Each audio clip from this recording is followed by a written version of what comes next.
আসসালামু আলাইকুম রহমতুল্লাহ। প্রিয় বন্ধুরা, আপনাদেরকে কিছু কথা শেয়ার করি, শোনার অনুরোধ রইল।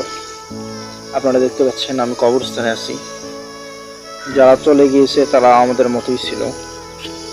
আসলে আল্লাহ তাআলা আমাদেরকে সৃষ্টি করেছেন এই দুনিয়ার মধ্যে তার ইবাদত করার জন্য। আল্লাহ তাআলা আমাদেরকে পরীক্ষা করার জন্য এই দুনিয়াতে পাঠিয়েছেন। আল্লাহ তাআলা দেখতে চান যে আমাদের মধ্যে থেকে কে উত্তম কাজ করে এবং কে করে না। আসলে আল্লাহ তাআলা আমাদেরকে পরীক্ষা করার জন্য এই দুনিয়াতে পাঠিয়েছেন। যে চলে গিয়েছে, যে যারা শুয়ে আছে, তাদের ফিরে আসার আর কোনো পথ নাই।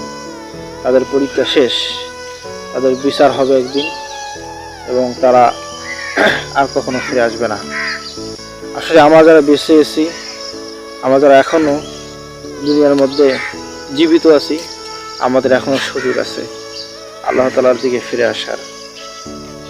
আল্লাহ তাআলার কাছে যদি আমরা ফিরে যাই, আল্লাহ তাআলা কখনোই ফিরাই দেয় না। আল্লাহ তাআলা খুশি হন। কীরকম খুশি হন?